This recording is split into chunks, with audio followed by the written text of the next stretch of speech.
Sejam todas bem-vindas, sejam todos bem-vindos ao canal Evangelho do Reino, Entendes Tu o que Lês?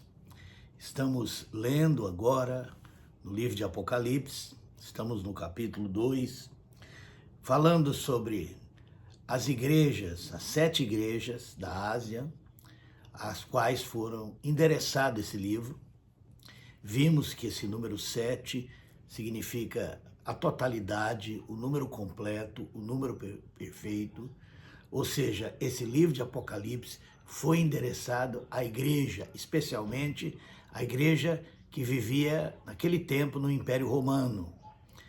Hoje vamos falar de 2 igrejas, vamos falar da igreja de Esmirna, está no capítulo 2, do verso 8 ao verso 11, e vamos falar também da igreja de Pérgamo, que está no capítulo 12, ao verso 17, que são igrejas que representam a igreja daquele tempo. Sempre vamos ter esse entendimento que essa revelação do Apocalipse foi dada à igreja, e principalmente à igreja daquele tempo do Império Romano. Daquele tempo, quando João estava exilado na ilha de Patmos. Nós já tínhamos quase 100 anos, né? Estamos no 1º século, no final do 1º século. E Deus está revelando aquilo que iria acontecer, tanto com a igreja como com o Império Romano. A igreja iria permanecer até a volta do Senhor, mas o Império Romano também. Vamos prestar bem atenção nisso. Vamos ler aqui, se você ainda não é inscrito no canal, inscreva-se, dê sempre um joinha, ajude a divulgar esse canal e vamos ler. Apocalipse capítulo 2, verso 8 a 11, a carta à igreja de Esmirna.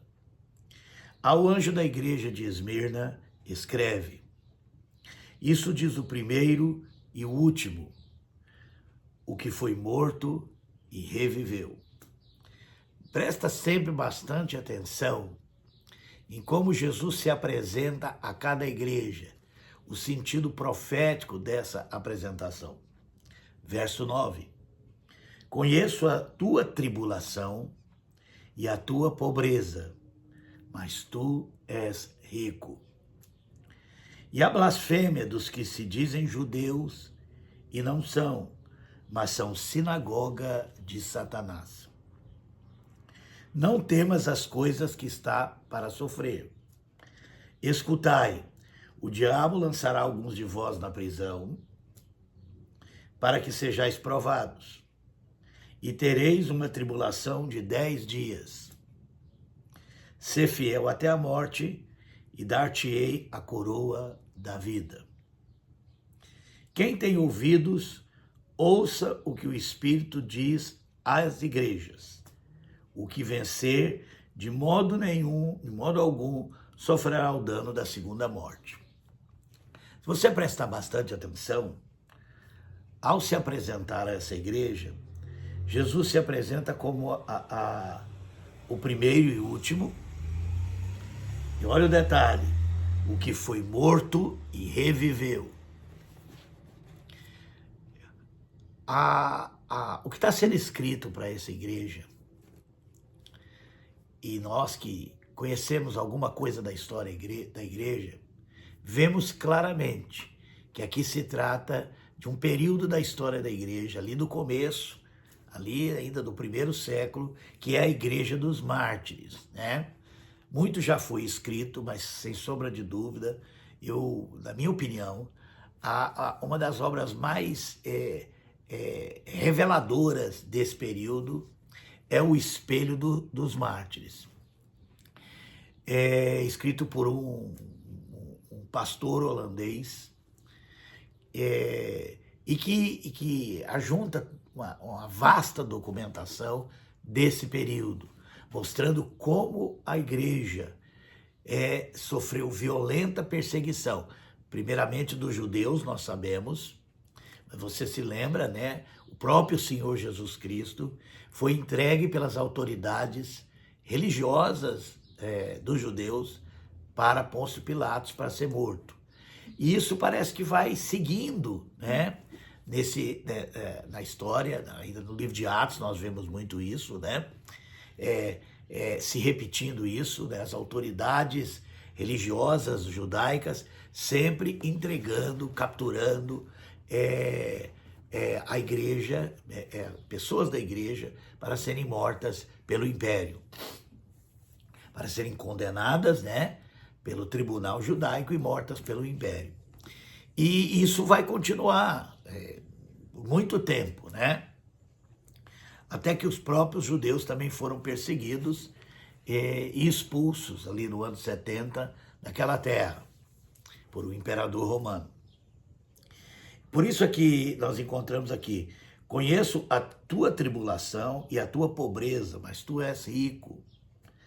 E a blasfêmia dos que dizem ser judeus e não são.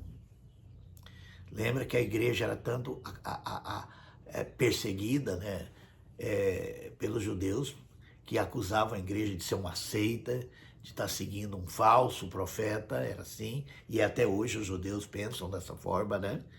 Até no Talmud judaico, ao citar sobre Jesus, eles sempre citam que referindo-se a ele como um mágico que enganava o povo. Os judeus, a religião judaica, e a grande maioria dos judeus, eles não acreditam que Jesus foi o Messias prometido, evidentemente, e eles ainda aguardam, né? Aqueles que ainda têm essa visão da vinda do Messias, aguardam o Messias, e aí que tudo mostra que eles vão ser enganados justamente por causa disso. E aqui Jesus chama os judeus, né, daquele tempo que perseguiam a igreja, aqueles tribunais, os fariseus e tudo mais, de sinagoga de Satanás. Não temas as coisas que estás para sofrer. Escutai, presta bem atenção nisso agora. O diabo lançará alguns de vós na prisão para que sejais provados, e tereis uma tribulação de 10 dias. Novamente um número profético 10, né? Um número que indica uma totalidade, né? E de fato, a partir de Nero até Diocleciano, durante um longo período, a igreja vai sofrer uma violenta perseguição do Império Romano. E lembra de cristãos sendo jogados nas arenas do Coliseu, sendo crucificados, sendo queimados, sendo entregue às feras. Tudo isso aconteceu de fato, e há uma grande documentação sobre isso, né? E isso também é muito trabalhado no livro Espelho dos Mártires. E de fato, essa igreja, né, que devido a essa perseguição, parecia ser uma igreja pobre, né, porque vivia escondida, vivia oprimida, vivia excluída, né? Mas o Senhor diz que ela é rica, e ele termina dizendo o seguinte: quem tem ouvidos, ouça o que o Espírito diz às igrejas. E olha a promessa: o que vencer, de modo algum sofrerá o dano da segunda morte, né? Que é a morte eterna, né? Primeira morte é a morte física, que todos nós enfrentaremos um dia, mas no caso dessa igreja, sob grande martírio e perseguição, eles iriam enfrentar a morte.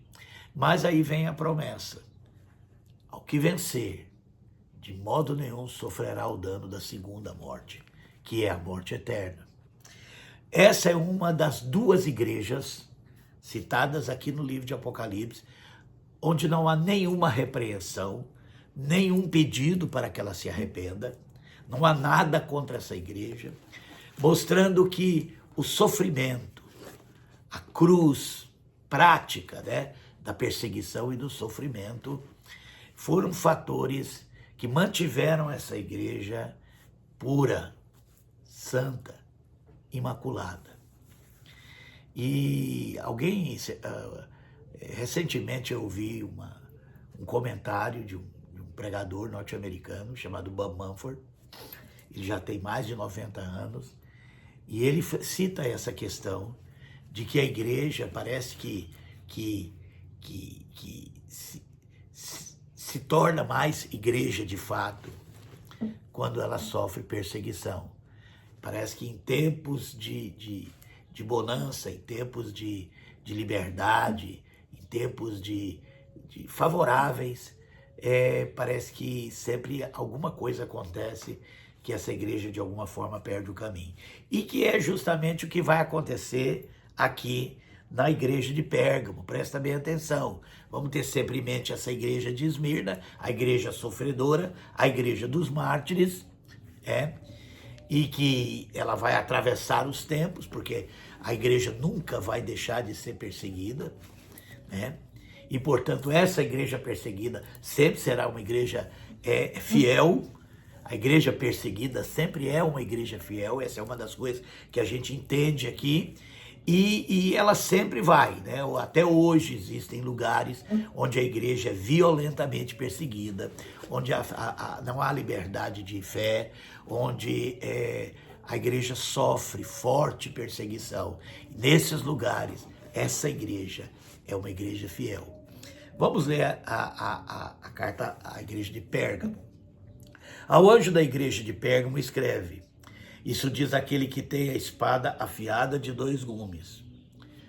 Veja bem, Jesus se apresenta como aquele que tem a espada afiada de 2 gumes. Presta bem atenção. Sei onde habitas, que é onde está o trono de Satanás. Falando abertamente sobre o Império Romano, Trono, poder, autoridade. Habitas onde está o trono de Satanás. Habita onde está o domínio desse Império Romano. Desse império que perseguiu violentamente a igreja naquele tempo. Contudo, retens o meu nome. E não negaste a minha fé, mesmo nos dias de Antipas, minha fiel testemunha, o qual foi morto entre vós, onde Satanás habita. Aqui, sem sombra de dúvida, está citando alguém, provavelmente um líder da igreja que foi morto. Alguns veem aqui, nesse Antipas, uma figura de Policarpo, que morreu martirizado,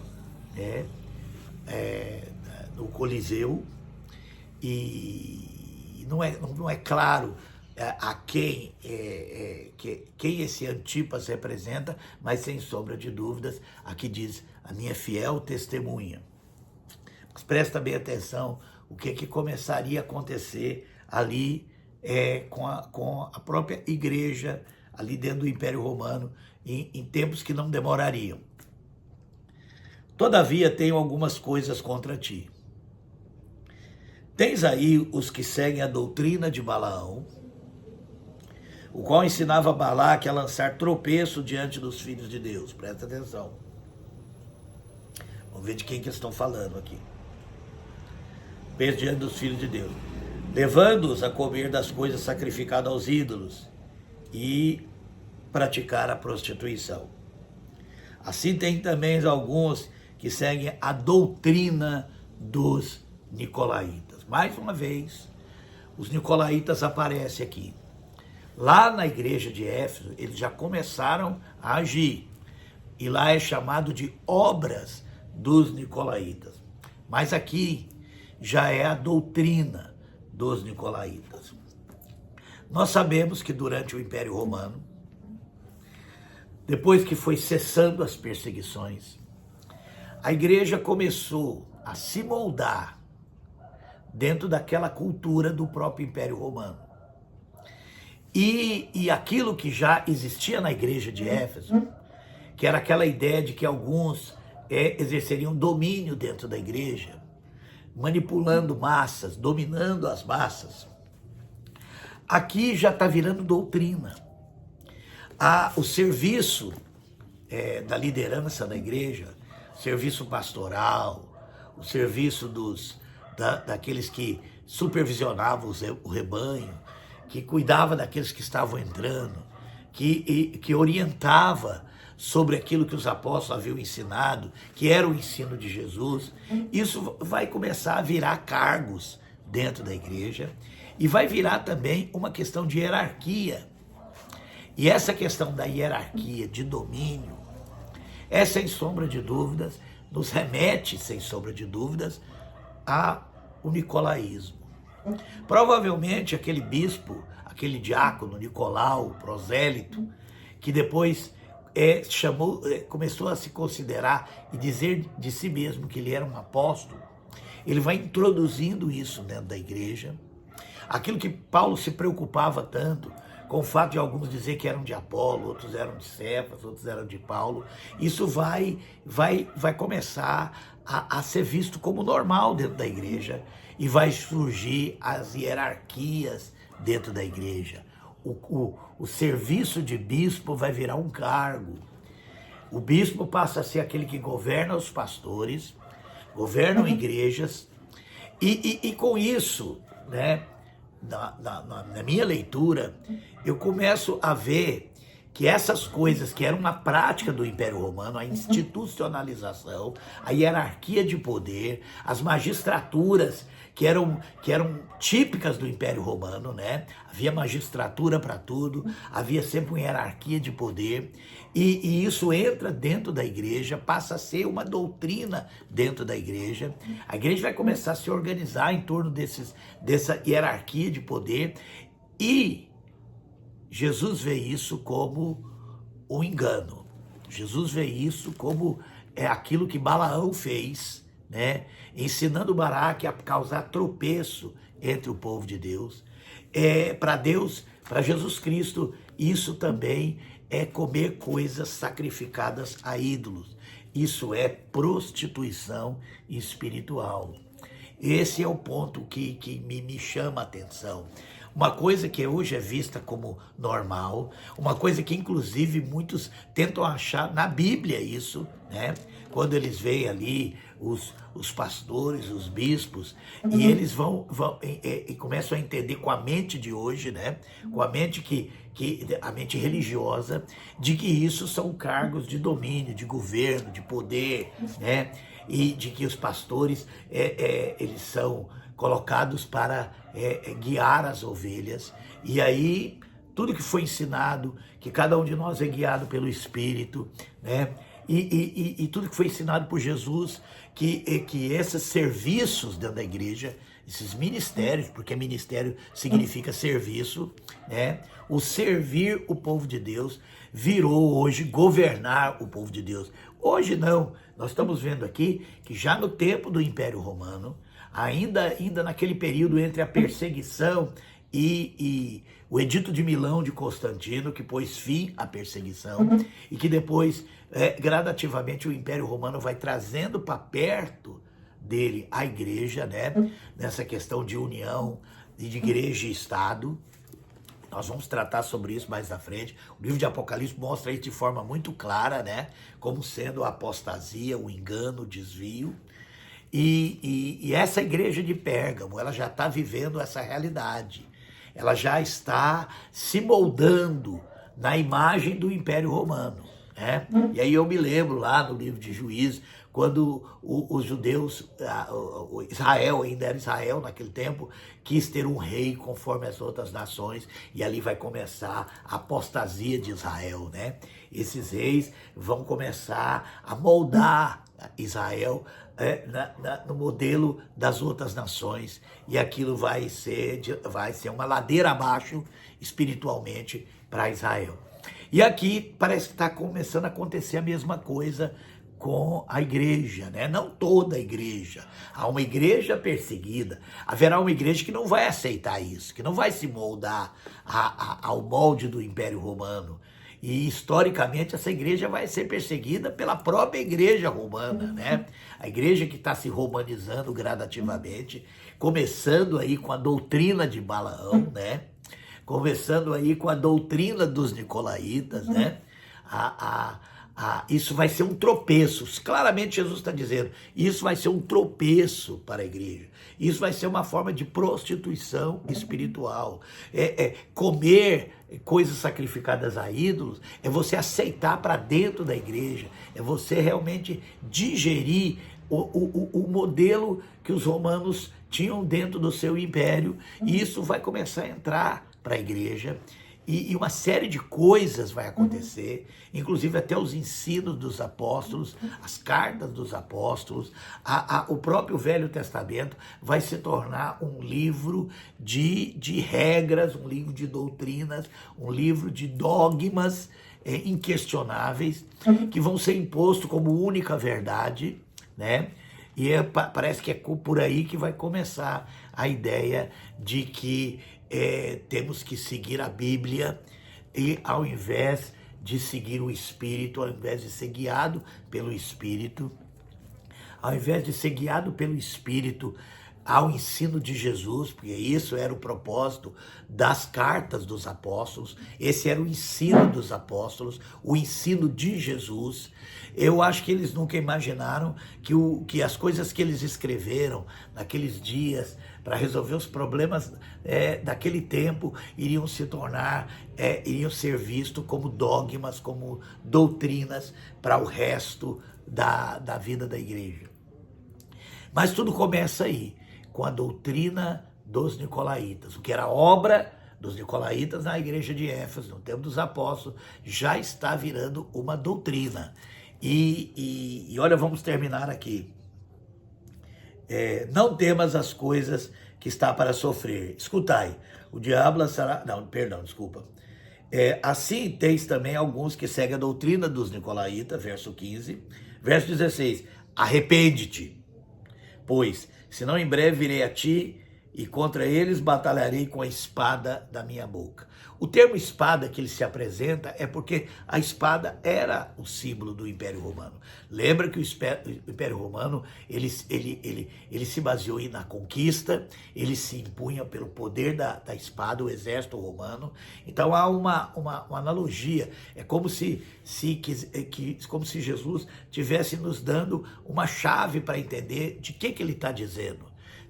Onde é que é trono de Satanás? E tudo mais, né? Ele mostra claramente, ao se apresentar como aquele que tem a espada, mas não a espada física, não a espada usada pelo Império Romano. A espada de Jesus é a sua palavra, veja bem. E ele continua aqui, quem tem ouvidos ouça o que o Espírito diz às igrejas. Ao que vencer, darei o maná escondido e lhe darei uma pedra branca, e na pedra um novo nome escrito, ao qual ninguém conhece, senão aquele que o recebe. Eu acho interessante isso aqui, essa pedra branca com um novo nome escrito, né? Por quê? Porque, na verdade, esse nome, cristianismo, que é o nome que o povo de Deus vai passar a ser conhecido, já não não representa mais o povo de Deus. Cristianismo é algo que vem da mistura da igreja com o Império Romano. E esse cristianismo vai seguir até os nossos dias. E certamente o povo de Deus, a igreja de Deus, não é mais conhecida, não deve ser procurada no meio do cristianismo. Cristãos, sim. Aqueles que seguem a Jesus, sim. Mas o cristianismo já mostra uma igreja que apostatou da fé. Que Deus nos abençoe. Vamos olhar sempre a igreja de Esmirna, a igreja perseguida, a igreja fiel, a igreja que parece ser pobre, mas é rica, mas vamos olhar também para o que está acontecendo a partir da igreja de Pérgamo. Que Deus nos abençoe.